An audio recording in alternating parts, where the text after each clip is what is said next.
Sebelum kita membahas tentang pendidikan inklusi, kita harus tahu pengertian dari inklusi dulu nih. Jadi, apa itu inklusi? Inklusi merupakan suatu pendekatan atau prinsip yang memastikan semua individu tanpa memandang perbedaan seperti kemampuan, latar belakang, gender, agama, atau status sosial. Jadi, inklusi ini tidak memandang perbedaan. Semua perbedaan harus diterima, dihargai, diberi kesempatan yang sama untuk berpartisipasi dalam berbagai aspek kehidupan. Nah, sekarang ayo kita masuk pada pendidikan inklusi. Ada yang tahu nggak pendidikan inklusi itu apa? Nah, di sini saya akan menjelaskan tentang pendidikan inklusi. Jadi, pendidikan inklusi itu merupakan pendekatan yang mengacu pada integrasi siswa dengan berkebutuhan khusus ke dalam lingkungan belajar yang umum, yang reguler, sehingga mereka dapat belajar bersama dengan siswa lain tanpa adanya diskriminasi. Pendidikan inklusi ini juga merupakan suatu pendekatan yang mendorong semua anak, terlepas dari semua kemampuan atau disabilitas mereka, untuk belajar bersama di lingkungan yang mendukung dan adil. Inklusi mempunyai 3 konsep atau prinsip. Yang pertama, kesetaraan. Kesetaraan memberikan kesempatan yang sama bagi semua orang. Jadi, setiap peserta didik berhak untuk mendapatkan kesempatan belajar yang sama, setara adanya diskriminasi. Yang kedua, aksesibilitas. Memastikan lingkungan belajar yang ramah dan mudah diakses untuk semua peserta didik. Jadi, semua sarana dan prasarana harus yang ramah dan mudah diakses untuk semua peserta didik tanpa terkecuali. Yang ketiga, partisipasi. Mendorong keterlibatan aktif setiap individu dalam berbagai aktivitas tanpa hambatan. Semua individu ikut berpartisipasi aktif dalam kegiatan belajar mengajar. Selanjutnya saya akan menjelaskan tentang hal yang perlu diperhatikan dalam pendidikan inklusi. Yang pertama, lingkungan belajar yang mendukung dan infrastruktur belajar alat bantu. Lingkungan belajar yang mendukung berarti menciptakan suasana dan fasilitas yang memungkinkan setiap siswa, termasuk siswa dengan berkebutuhan khusus, merasa nyaman dan bisa belajar secara optimal. Jadi, hal ini mencakup fasilitas fisik seperti ruang kelas yang ramah disabilitas, terus teknologi bantu, alat bantu seperti pembaca layar untuk tunanetra, alat bantu dengar atau software khusus. Yang terakhir, metode pembelajaran guru, seperti menggunakan strategi belajar yang variatif dan fleksibel untuk memenuhi kebutuhan siswa yang berbeda-beda. Yang kedua, peran orang tua dan masyarakat kemitraan dengan guru.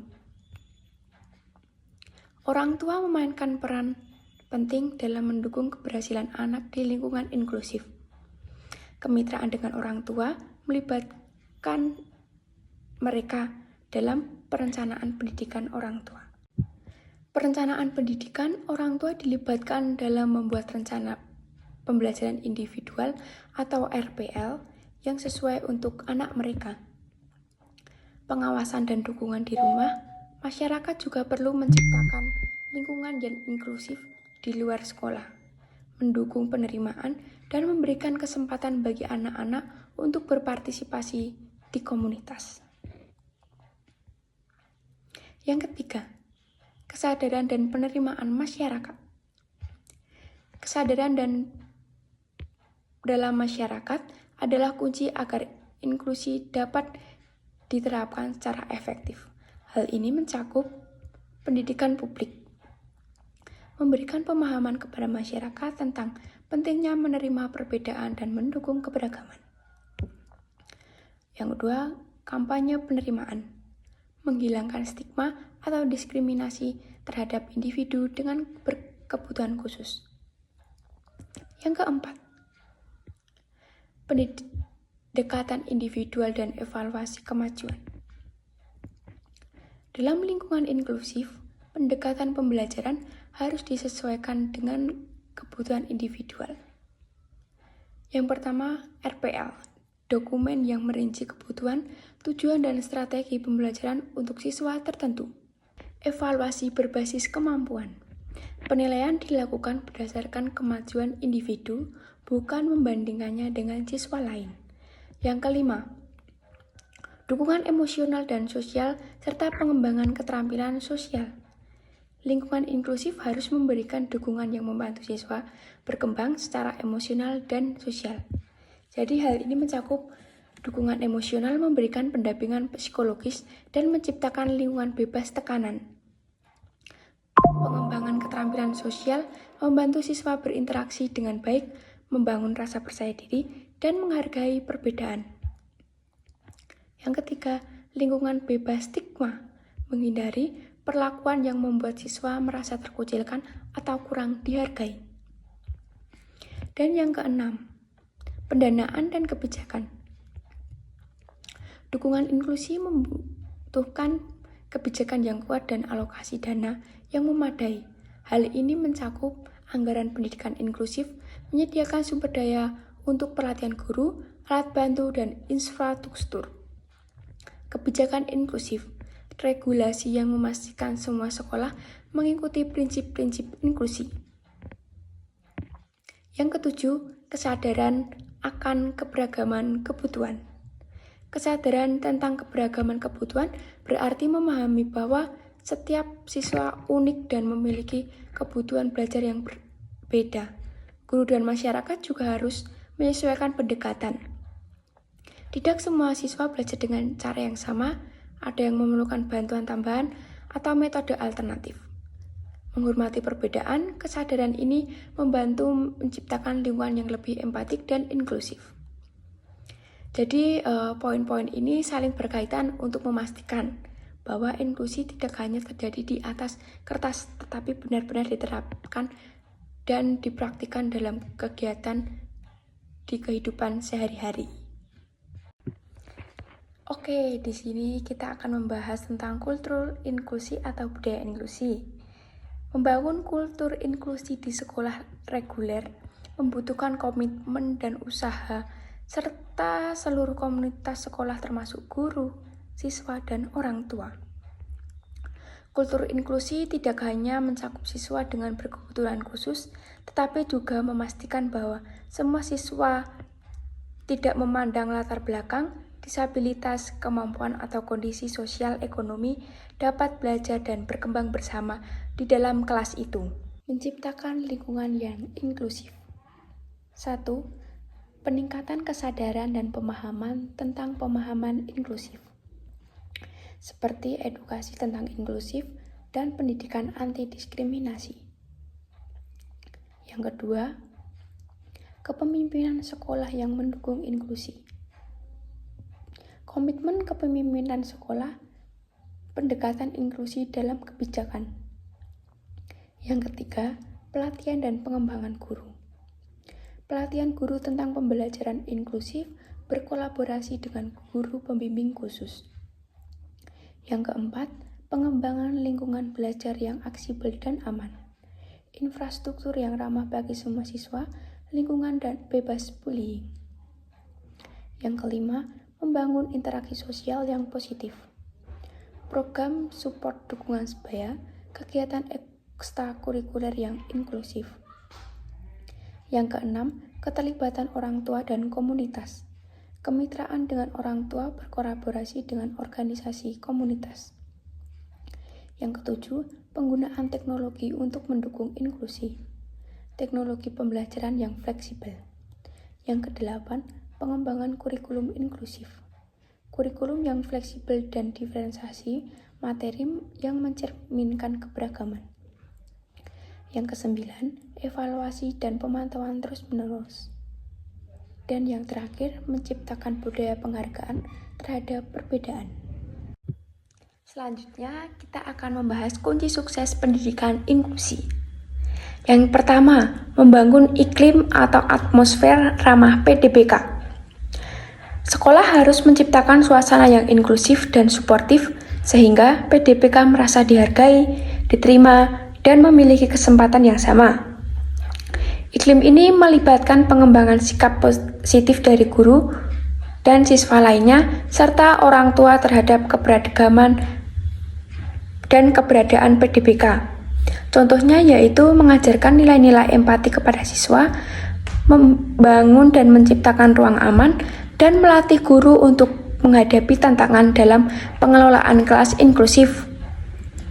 Yang kedua, memahami peta kebutuhan khusus PDPK melalui asesmen.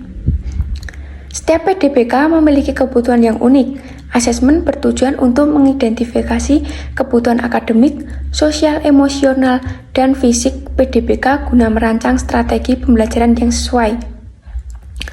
Contohnya melakukan asesmen awal seperti tes diagnostik, observasi perilaku, atau wawancara dengan orang tua dan ahli terkait. Yang ketiga, merancang kurikulum pembelajaran secara fleksibel. Kurikulum dalam pendidikan inklusif harus menyesuaikan kebutuhan dan kemampuan PDPK tanpa mengabaikan standar pendidikan yang berlaku. Hal ini melibatkan modifikasi materi, metode, dan evaluasi pembelajaran.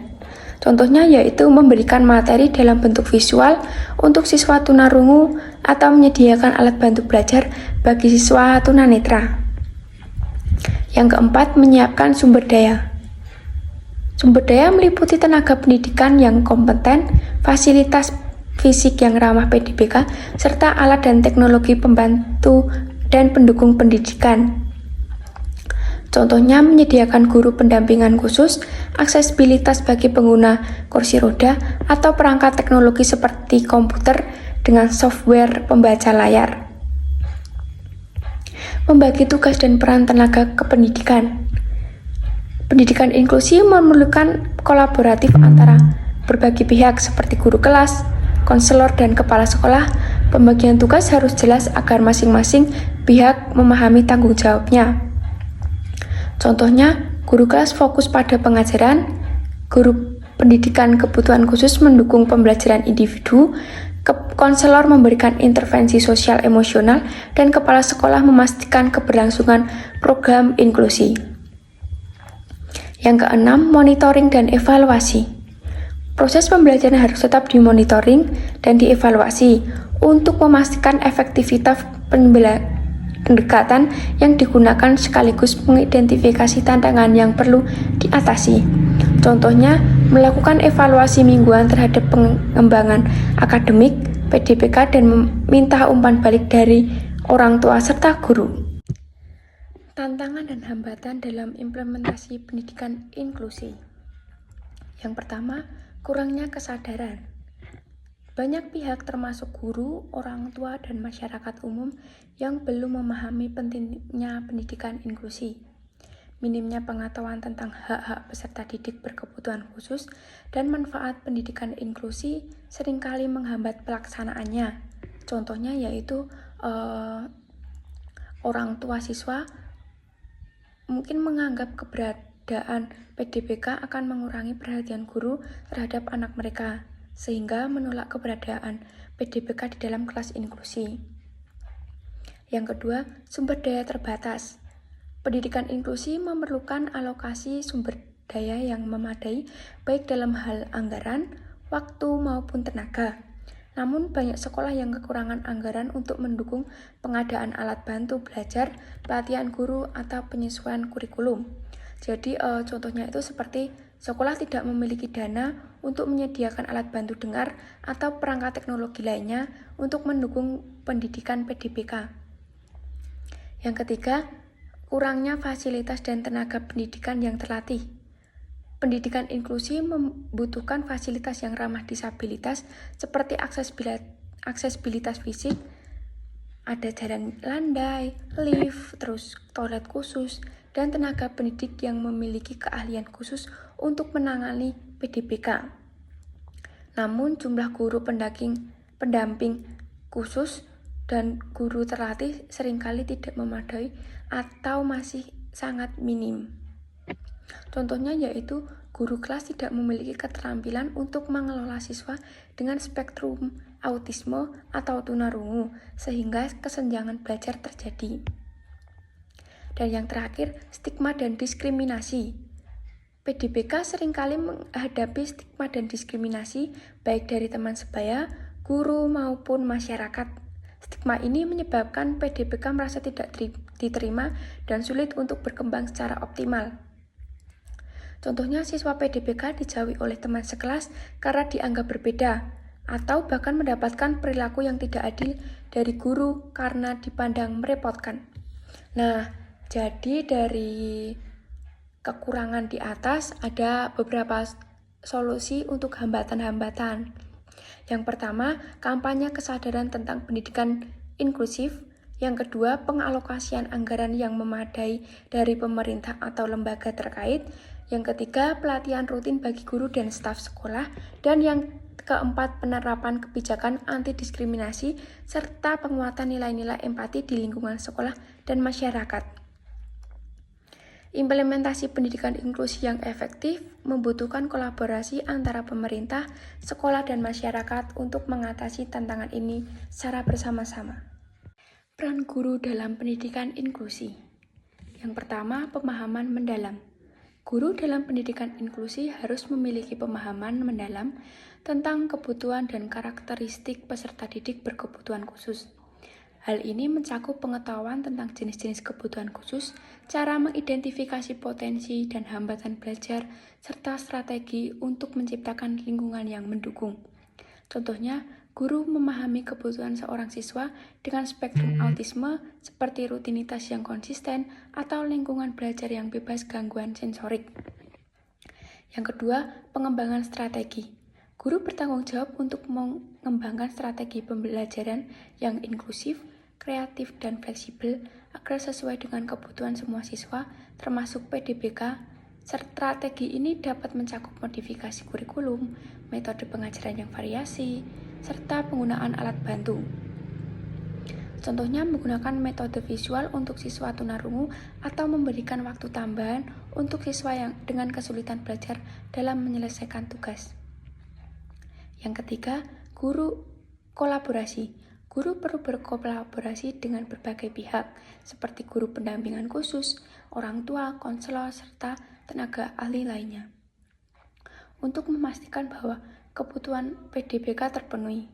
Kolaborasi ini juga mencakup komunikasi aktif dengan siswa umum agar tercipta lingkungan yang saling mendukung.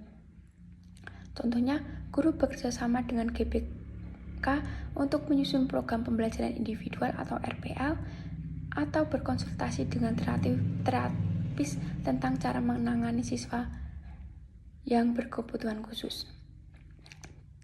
Jadi kesimpulan ini, peran guru dalam pendidikan inklusi sangat penting sebagai penggerak utama yang memastikan semua siswa termasuk PDBK dalam belajar dengan optimal. Dengan memahami kebutuhan siswa, mengembangkan strategi yang tepat, dan menjalin kolaborasi yang efektif, guru dapat menciptakan lingkungan belajar yang inklusif dan mendukung kesuksesan setiap individu.